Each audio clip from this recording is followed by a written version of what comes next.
Iš pranašo Joelio knygos.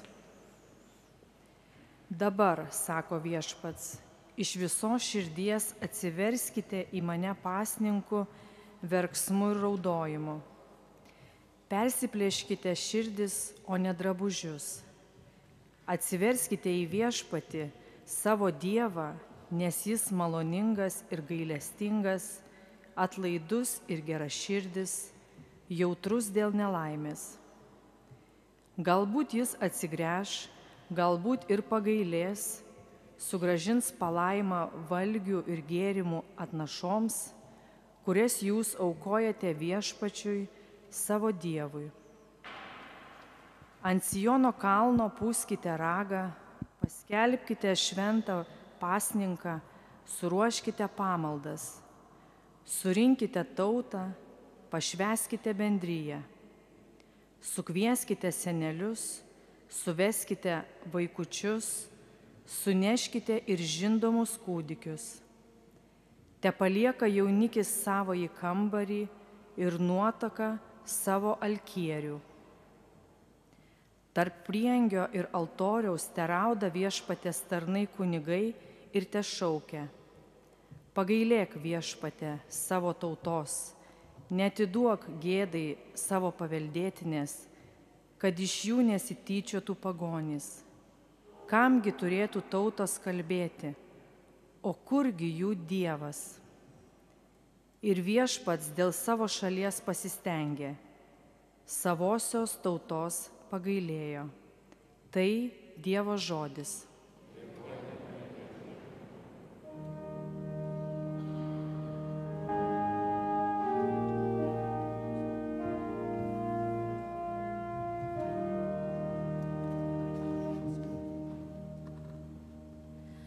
Pasigailėk mūsų viešpatie, mes esame tau nusidėję.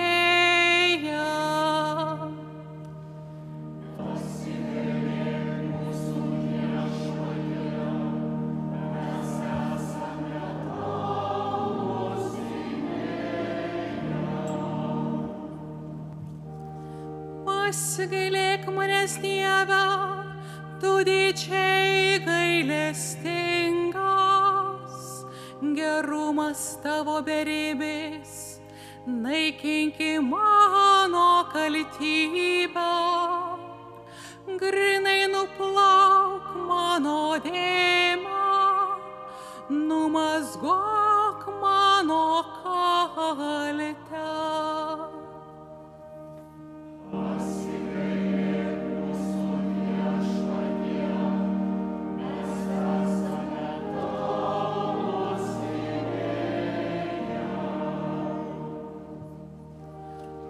Savo kaltybę pažįstu, man vis akyse mano nedorybė.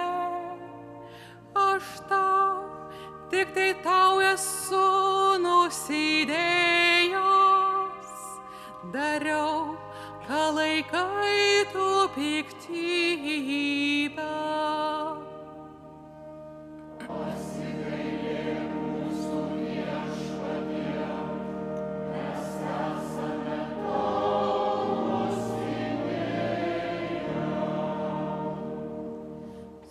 Atverk širdį man tyrą, o Dieve, mani nepalaužiamą dvasią atnaujink.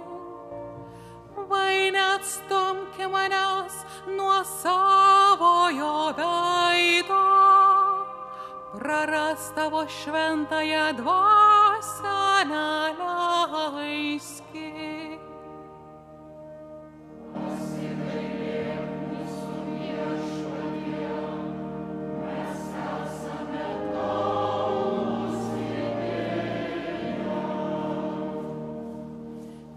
Išgelbėk mane ir būsiu laimingas, padaryk mane didžią dvasį. Tu mano lūpose viešpatie būsi, manoji burna tave šlovins.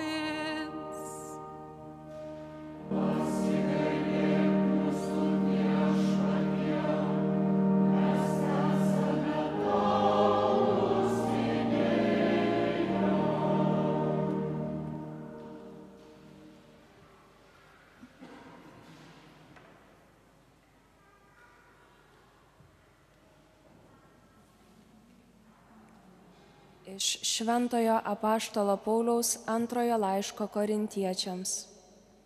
Broliai, Kristaus vietoje mes einame pasiuntinių pareigas, tarsi pats Dievas ragintų per mus. Kristaus vardu mes maldaujame. Susitaikinkite su Dievu. Ta, kuris nepažino nuodėmės, jis dėl mūsų padarė nuodėmę, kad mes jame taptume Dievo teisumu. Kaip Dievo bendradarbiai mes norime jūs įspėti. Neimkite Dievo malonės veltui. Jis sako, aš išklausiau tave priimtinu metu, aš tau pagelbėjau išganymo dieną. Štai dabar palankus metas, štai dabar išganymo diena. Tai Dievo žodis.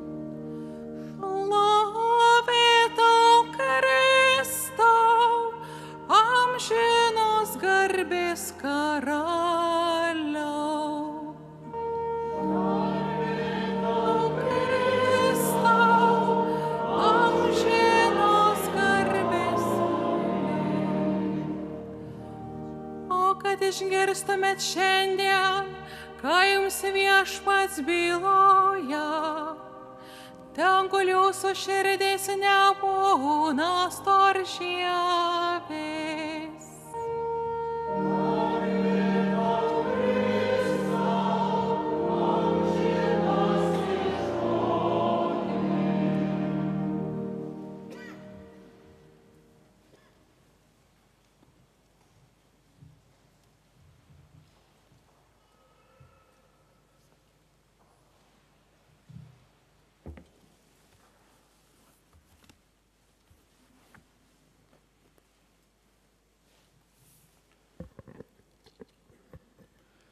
Viešpats su jumis.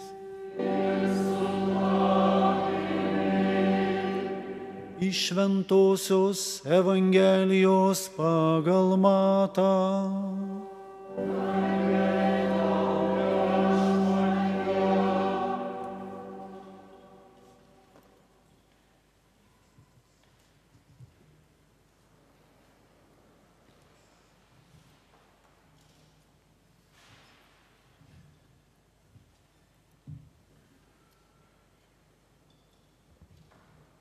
Anuo metu Jėzus bylojo savo mokiniams: venkite daryti savo teisumo darbus žmonių akyse, kad būtumėte jų matomi. Antraip negausite užmokesčio iš savo tėvo danguje. Todėl dalydamas išmaldą, netrimituok sinagogose ir gatvėse, kaip daro veidmainiai, kad būtų žmonių giriami. Iš tiesų sakau jums, jie jau atsiėmė užmokestį. Kai tu dalyji išmaldą, te nežino tavo kairė, ką daro dešinė, kad tavo išmalda liktų slaptoje, o tavo tėvas, regintis slaptoje, tau atlygins. Kai meldžiatės, nebūkite tokie kaip veidmainiai, kurie mėgsta melstis stovėdami sinagogose ir aikštėse, kad būtų žmonių matomi. Iš tiesų sakau jums, jie jau atsiėmė užmokestį. Kai tu panorėsi melstis, eik į savo kambarėlį, ir užsirakinęs melski savo tėvui esančiam slaptoje, o tavo tėvas, regintis slaptoje, tau atlygins. Kai pasninkaujate, nebūkite paniurę kaip veidmainiai. Jie perkreipia veidus, kad žmonės matytų juos pasninkaujant. Iš tiesų sakau jums, jie jau atsiėmė užmokestį. O tu pasninkaudamas pasitepk aliejumi galvą ir nusiprausk veidą, kad ne žmonėms rodytumeis pasninkaujas, bet savo tėvui, kuris yra slaptoje. Ir tavo tėvas, regintis slaptoje, tau atlygins.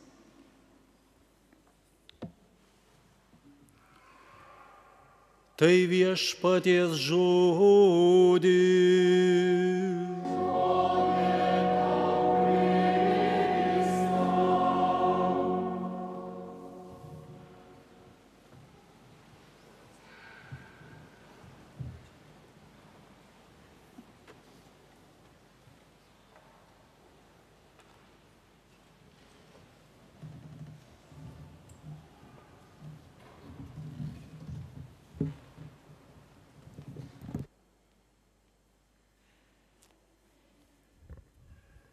Mėly broliai ir seserys, Pelenų trečiadienis arba nuo seno vadinama pelenė mums visiems primena pradžią, kelionės pradžią. Primena, kad mes esam trapūs žmonės, trapūs, dužlus, menki. Primena, kad ruošiamės, būdami tokie trapūs, kelioniai. 40 dienų keliausim į šventąsias Velykas, viešpaties Jėzaus prisikėlimo iškilmę, svarbiausią mūsų tikėjimo įvykį, iškilmę, reikia rimtai tą iškilmei pasiruošti. Vadinasi, ir šitas laikas yra labai tirštas. Kadaise vienose rekolekcijose teko dalyvauti ir gavėnią pavadinom tiršta sriuba. Yra tiršta visko. Švento rašto skaitiniai nepaprastai turtingi, mūsų praktikos bažnyčioj nuo seno yra tokios sodrios, žmonių mylimos, nes mes apmastydami Kristaus kelionę į prisikėlimą ir savo visokius vargus jungiam. 40 dienų gavėnios laikas nėra atsitiktinis skaičius. 40 dienų Nojus buvo arkoj su visa draugija, laukė, kol tvanas liausis. 40 dienų Mozė ant Sinajaus kalno laukė dekalogo, svarbiausių žmonijos žodžių. 40 dienų, gali sakyti, buvo viešpaties akivaizdoj ir ruošėsi svarbiems žodžiams, kurie visą žmoniją palaiko po šiai dienai. 40 metų izraelitai klajojo po dykumą, kad galėtų pasiruošti įžengti į pažadėtą žemę. 40 reiškia tiek, kiek reikia, tam, kad būtų pasiekta branda. Moterys žino, kad 40 savaičių taip pat trunka nėštumas moters, kol sulaukia gimimo, žmogus tiek noksta motinos įsčiose. Ir tai yra proga tinkamai pasiruošti. 40 dienų viešpats ruošėsi viešajai misijai, dykumoj, grūmėsi su piktuoju ir klausė tėvo, atmetė piktojo pagundas ir nuolankiai priėmė misiją mus visus išgelbėti. Tai ne veltui ir mes 40 dienų vis renkamės kaskart, kasdien būti Kristaus sekėjais, apmastom įvairias pagrindinės krikščioniškas tiesas ir pasiryžtame vis labiau patirti bendrystę su Dievu, atnaujinti savo tikėjimą, krikščionišką tikėjimą. Kitaip sakant, tai yra proga nupūsti dulkes nuo mūsų krikščioniško santykio, kad jis būtų šviežias, gaivus, naujas, atnaujintas, ne toks, kai buvo pirmos komunijos diena, bet šiuolaikiškas, gyvas, tikras, mūsų patirtimi, Dievo artumo patirtimi, nuskaidrintas ir atlaikantis visus išmėginimus. Ir mes neveltui pasitinkame šitą kelionės pradžią su pelenais. Štai paruošti pelenai, kurie primena trapumą, laikinumą, mirtį. Pelenai tai yra tai, kas liko iš daikto. Tradiciškai šitiems pelenams yra naudojamos verbos, puošnios šakos, kurios džiugina visus, kurios pasveikina viešpatį ir štai jos nuvysta, subyra ir yra sudeginamos, pavirsta pelenais. Tai yra priminimas, kad tai, kas gražu, tai, kas mus džiugina, tai, kas svarbu, vis dėlto pavirsta niekuo. Geras, naudingas daiktas, džiuginęs visus, vieną dieną virsta dulkėmis. Ir savotiškai mirties ženklas mums primena taip pat, kas iš mūsų irgi vieną dieną virs. Mes irgi pavirsim į dulkes, vieną dieną iš mūsų nieko neliks. Ir šitai prisimenam šiandien, kad mes esam trapūs, laikini, kad iškeliausim iš šito pasaulio, išnyksim ir mūsų niekas neminės. Ir net ir žodžiai, kurie palydi mus šioje apeigoje, taip pat šitai primena: atmink žmogau, kad dulkė esi ir dulkėmis virsi. Bet kartu yra galimybė mišių knygoje ir kitą sakinį ištarti: atsiverskite ir tikėkite Evangeliją. Ir aš nuo pat savo kunigystės pradžios svarsčiau, kas yra bendra tarp šitų dviejų sakinių pelenų trečiadienį. Atmink žmogau, kad dulkė esi ir dulkėmis virsi, ir atsiverskite ir tikėkite Evangeliją. Atrodo tokie skirtingi, ne?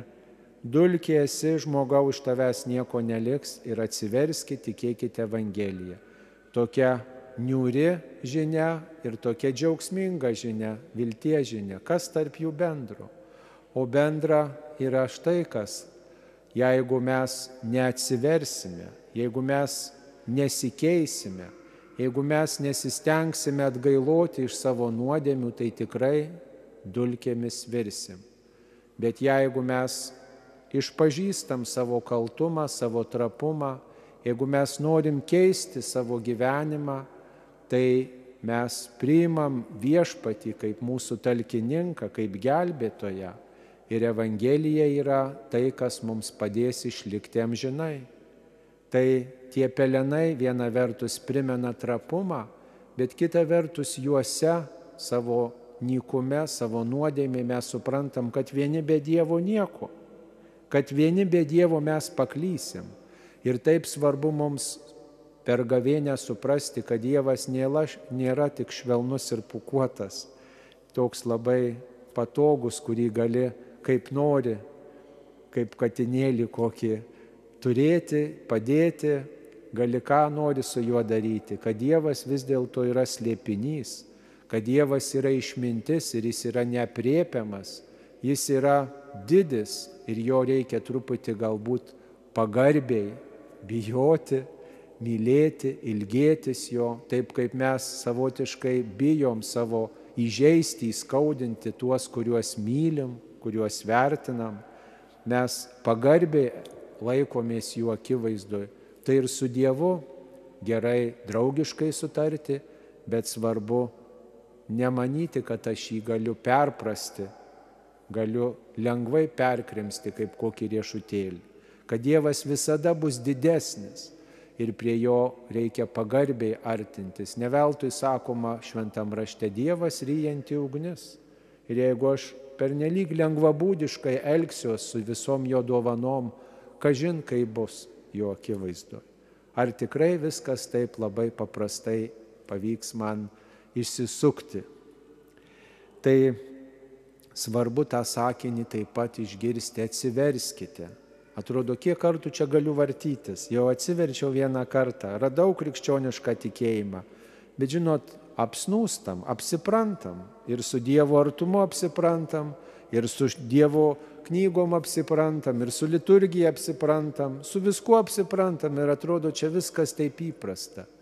Ir čia jau taip arti, taip pažįstama, kad prarandam tą šventybės gylį, skonį, prarandam tą pajautą, nuostabos pajautą, džiugesio pajautą ir tas tikėjimas tampa kažkokiais pavalkais, bet ne išgelbėjimu, ne viltim, ne džiaugsmu, ne tiltu per mirtį. Ir mums yra pavojus vis dėlto pamesti tikrą tikėjimą.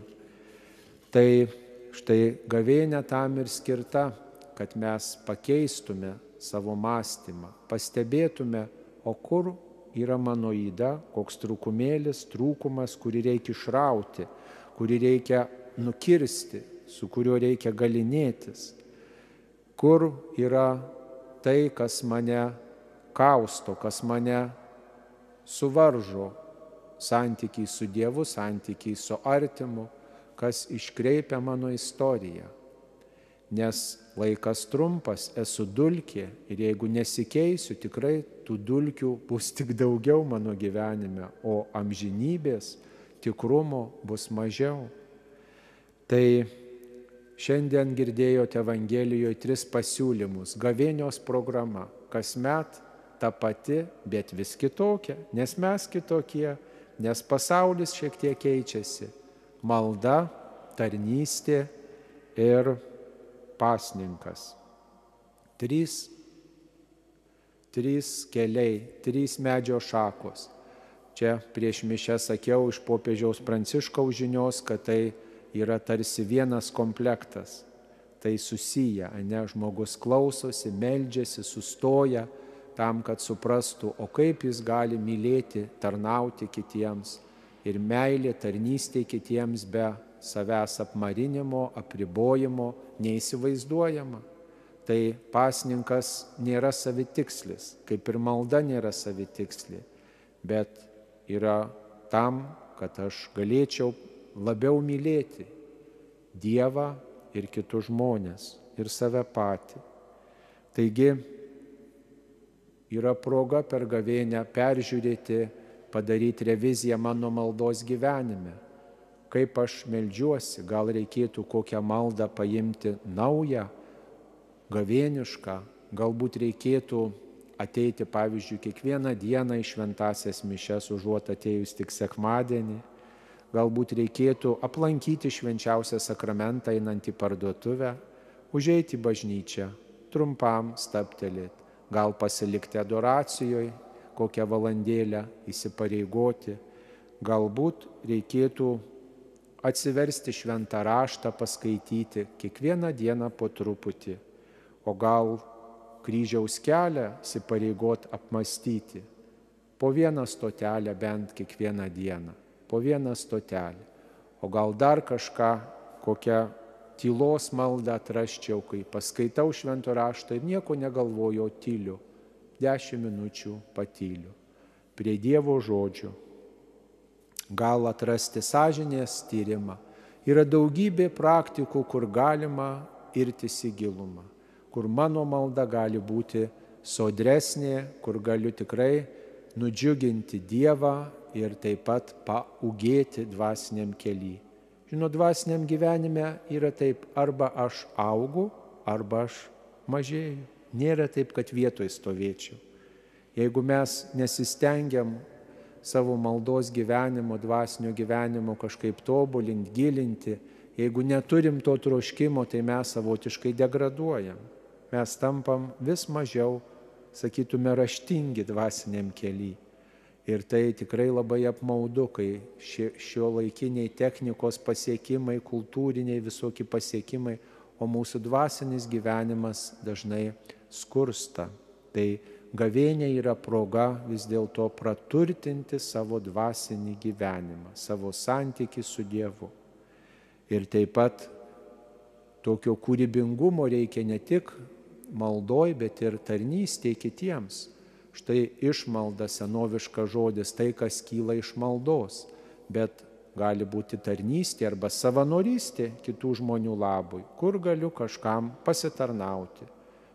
Meldžiamės už Caritas žmonės, galbūt ir jūsų aplinkoje galima atlikti kokį karitatyvinį darbą ar organizuotoj struktūroje, kuri štai veikia įvairias sritis apimdama, o gal mano kaiminystėje reikia karito darbų, mano giminiai gal reikia karito darbų, gal mano aplinkoje reikia kažkam patarnauti, patarti, padėti.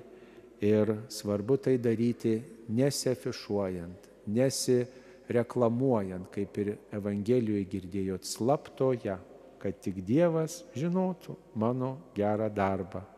Tai yra pats gražiausias darbas slaptoje.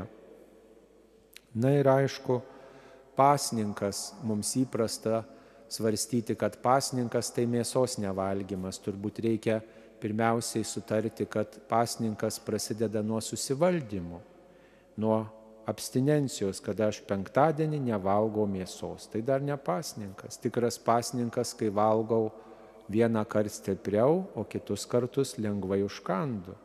Bet ne tik maiste pasninkas, gali būti ir televizoriaus žiūrėjime.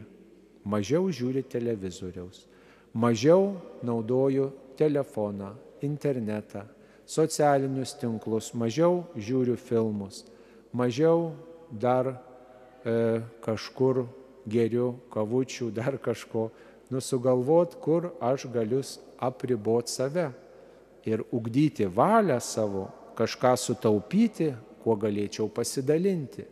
Matai, pasninkas nėra tik nevalgau, valgau, arba nevalgau, tai sulieknėsiu ir čia viskas gerai. Čia ne pasninkas. Tikras pasninkas sujungta ir su malda, ir su sutaupimu, ir su pasidalinimu dėl kito žmogaus. Nors truputėlį, nors kažkur.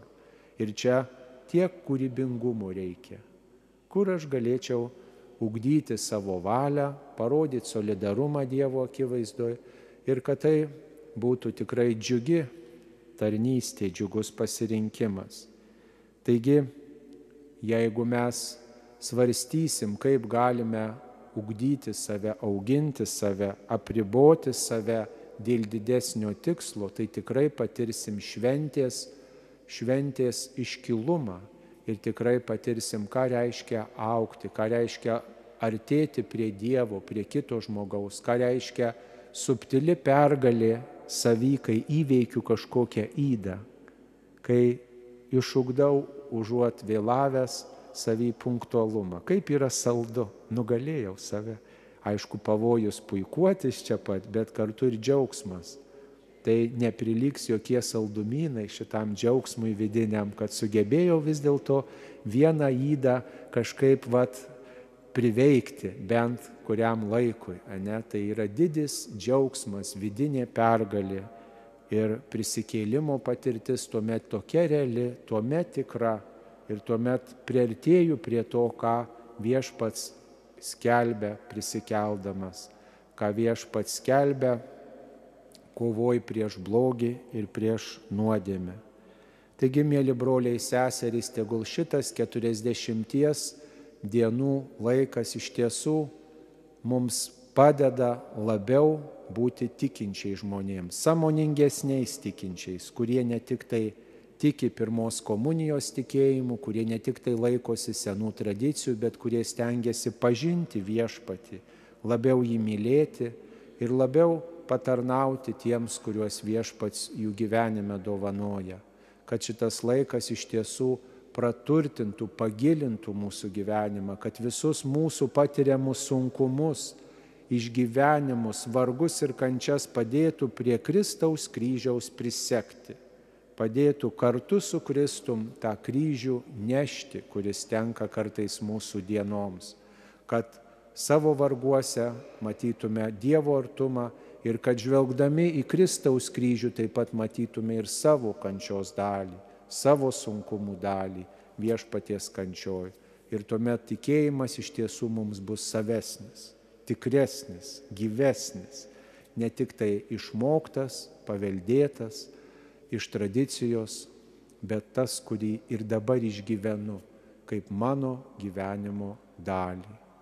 Te padeda viešpats mums tikrai keistis, kilti iš savo trūkumų ir nenusiminti, kad esam tik dulkė ir pelenai, bet esam viešpaties vaikai, nes norim keistis, norim rinktis jo Evangeliją ir pagal tą Evangeliją gyventi. Amen.